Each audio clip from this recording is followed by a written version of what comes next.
Memang sesuatu hal yang berlebihan itu sangat tidak baik, apalagi yang tidak berguna dan tidak untuk memuliakan Tuhan. Sekalipun itu menghasilkan uang, ya.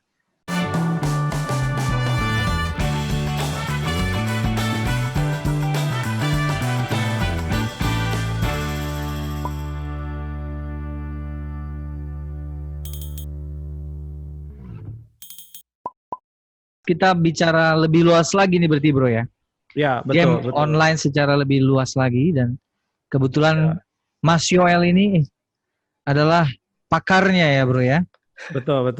Ya. Jadi dari punya Suhanis tadi itu kan dia mengatakan bahwa ada akar idol ya, idolatry itu yang meminta kemudian meminta kurban gitu. Nah ini masuk di Yoel nih, edition nih.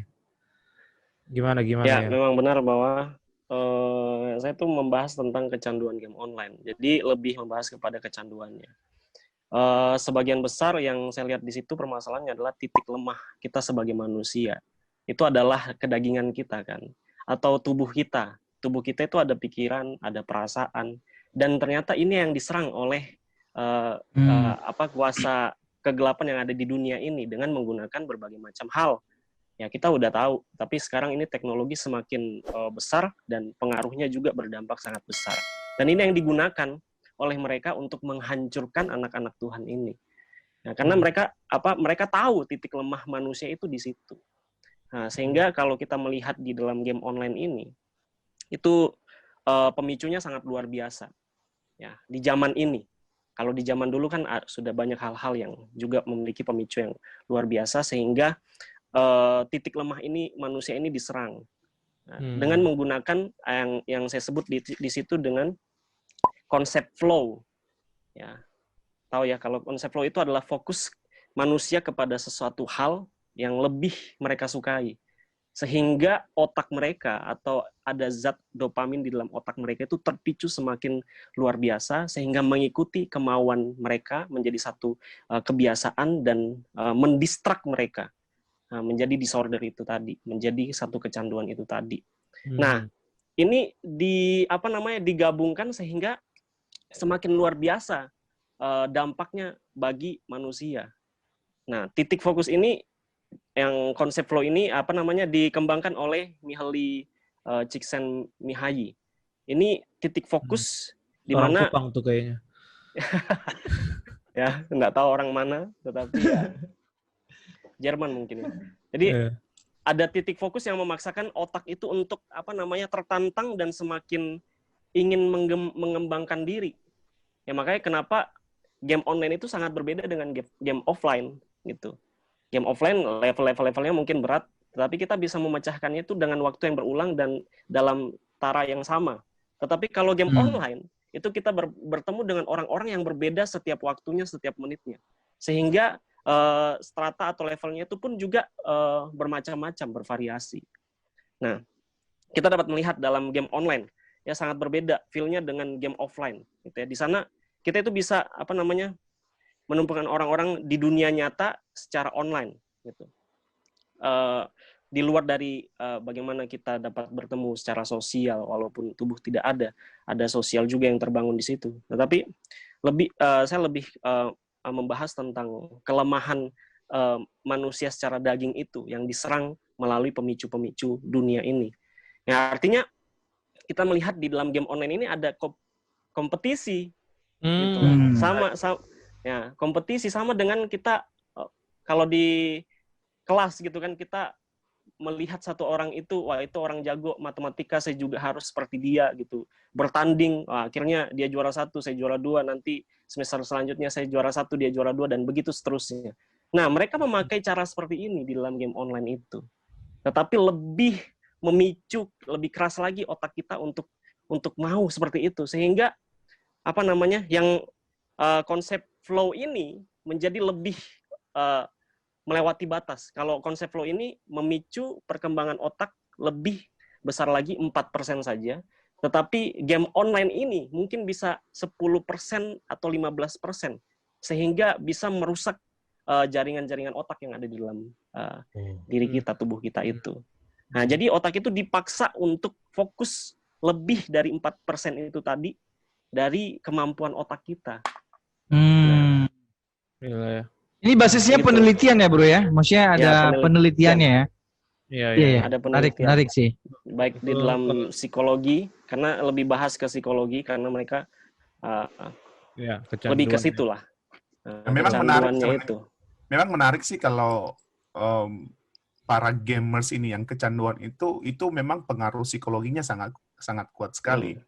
Bahkan saya di dalam pemahaman saya, karena secara psikologi berpengaruh pada psikologi, maka orang-orang yang bisa terlibat dalam hal ini adalah mereka-mereka yang haus akan perhatian sebenarnya. Iya.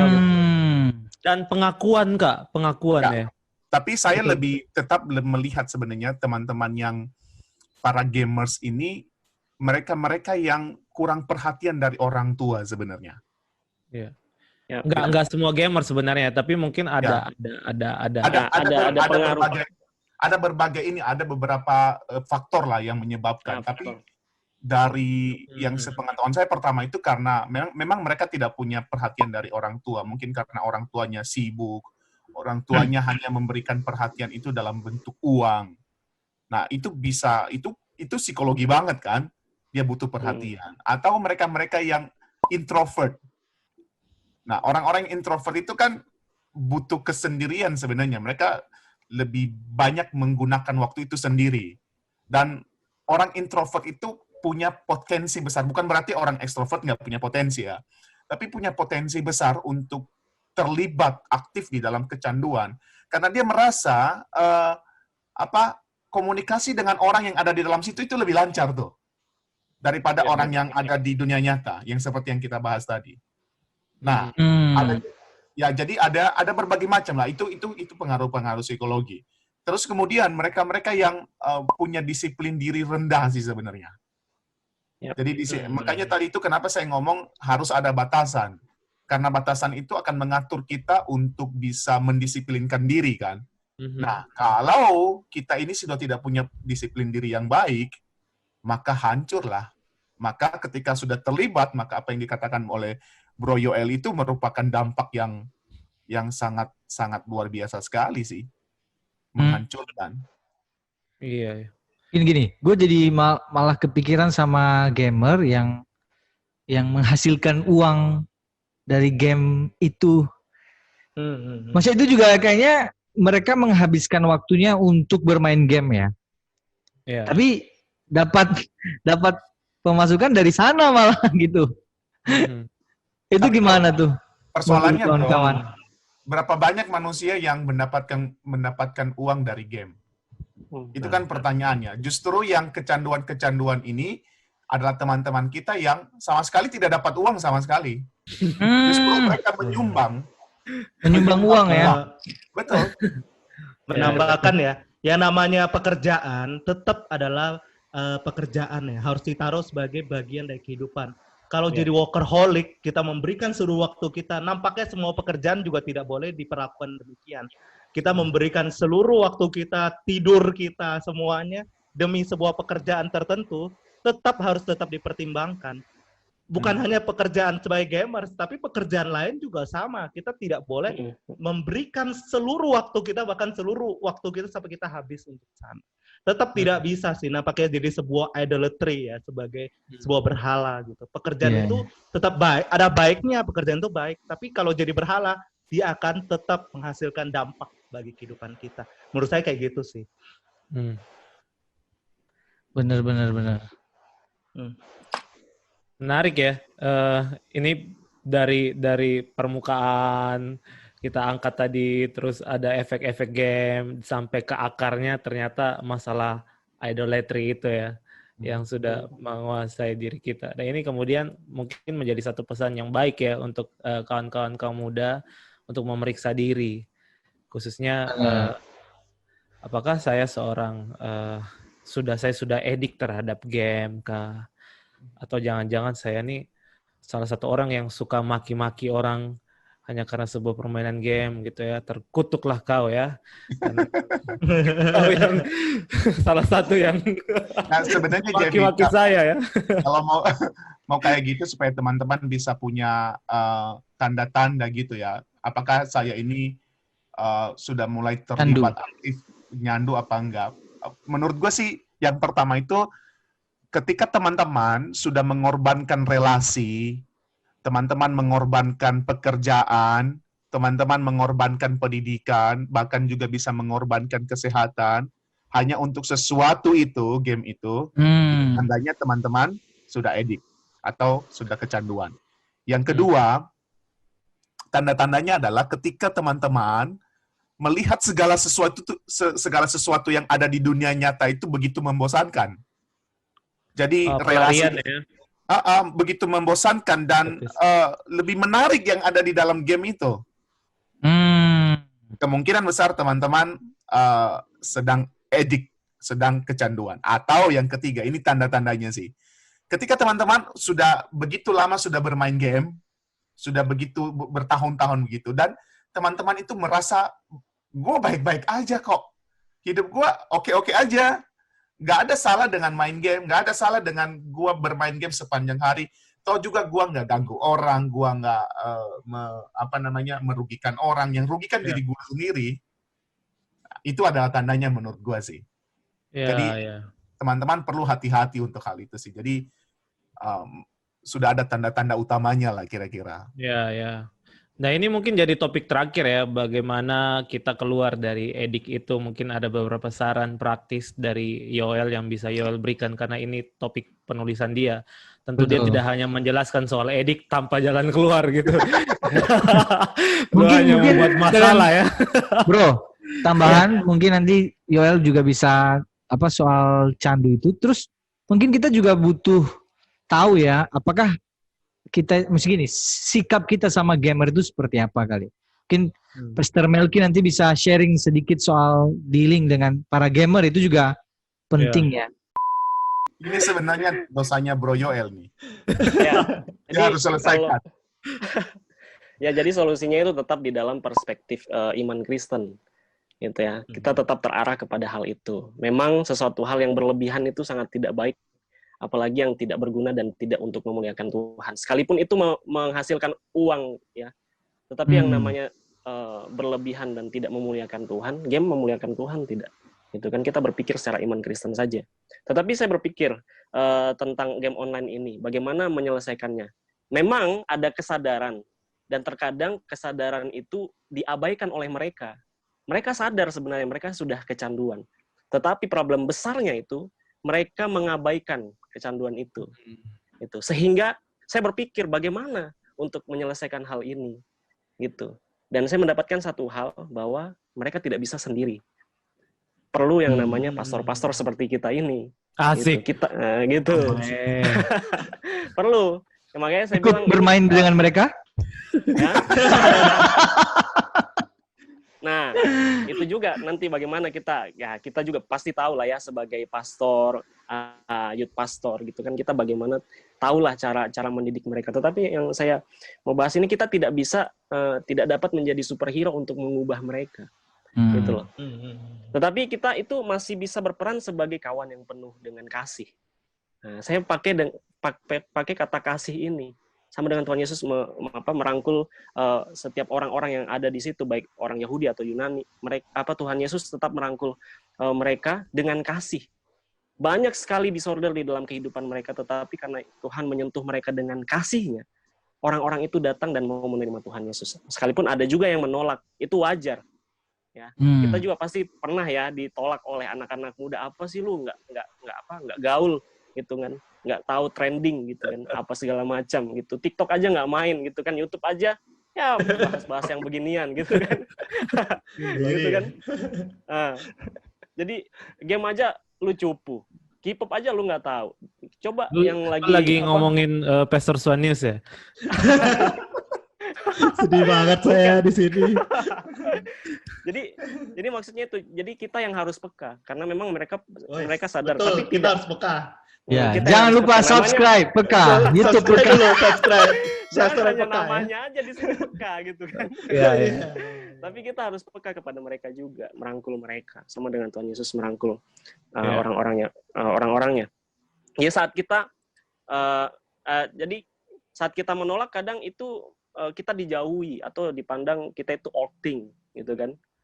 Pemikiran dulu nih gitu kan.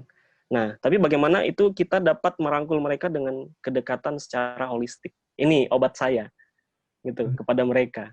Jadi gue harus tetap mendekat kepada mereka dengan cara yang holistik, hospitality, gitu loh. Hadir secara real ya. Ya, hadir secara real. Karena yang memang mereka butuhkan kan itu, kebutuhan yang real, tubuh yang ada, gitu loh. Sekalipun kita juga ketemu dengan secara online, via online di pandemik ini ya, baik secara Zoom atau WhatsApp gitu kan, tetapi di lain kesempatan kita juga mungkin bisa datang kepada mereka, kita berdoa kepada mereka gitu, mendukung mereka. Nah, di saat itu saya tidak tahu akan ada pandemik seperti ini, makanya saya waktu itu membahas ya kita berusaha mendekatkan diri, mungkin kita bisa bermain di kafe bersama, kita bercerita, curhat bersama di situ. Sampai saya membuat satu tempat wadah di mana mereka dapat berkumpul, itu saya tulis di situ bagaimana kita dapat membuat kafe rohani lah gitu. Kafe rohani ya. Kafe rohani. Jual apa bro? Kopi? Ya pasti kopi. Yang disenangi oleh mereka gitu. Kopi. Ya kan? Maksudnya di situ mereka dapat datang, berkumpul, kita bercerita sama-sama, sebutin apa yang terjadi, disorder apa yang terjadi dalam dirimu. Benar. Oh, lagi kecanduan game apa segala macam di saat itu. Nah, itu sih yang bisa saya sampaikan. Terapinya ya. Ya, terapinya itu. Ya, karena mereka tidak bisa berjalan sendiri. Mungkin kita sebagai pastor bukan hanya menyampaikan kepada mereka, tapi juga kita menyampaikan kepada orang tua mereka. Gitu loh. Supaya jangan mengabaikan mereka loh, karena mereka butuh kasih sebenarnya. Gitu. Menarik. Pastor Melki nih, soal dealing dengan gamernya. Sebenarnya gini, kan para teman-teman yang addiction dengan game ini sebenarnya mereka adalah manusia-manusia yang menganggap diri baik-baik saja, dan karena mereka menganggap diri baik-baik saja, maka tidak heranlah kalau orang-orang seperti ini begitu menyebalkan menurut kita kan? Benar gak sih? Sangat menyebalkan. Tapi yang menarik adalah sekalipun mereka menyebalkan, mereka tetap manusia yang perlu ditolong. Itu cara dealingnya sih. Jadi orang-orang ini begitu menyebalkan, tetapi mereka perlu ditolong. Jadi betapapun mereka tidak menyenangkan kita suruh apapun mereka tidak mau, kita mau minta apapun mereka, ya gue nggak mau. Tapi tetap mereka perlu ditolong. Nah, persoalannya gimana caranya kita dealing dengan manusia menyebalkan seperti ini. Nah, saya setuju dengan tadi yang Bro Yoel katakan bahwa memang penting sekali itu kehadiran.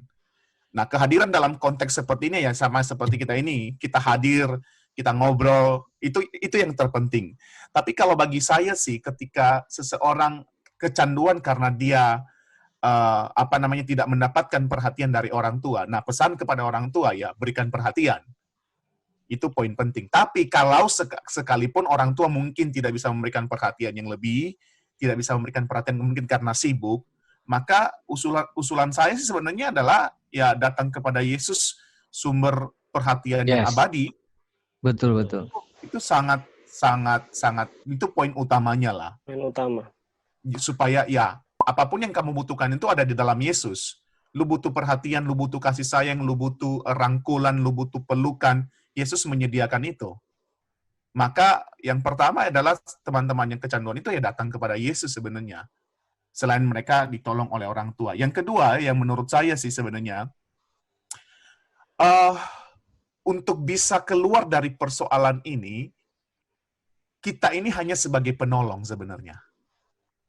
Jadi saya, Bro Yoel, Bro Swanius, Bro Jevin, dan Bro Yunus, kita ini hanya penolong.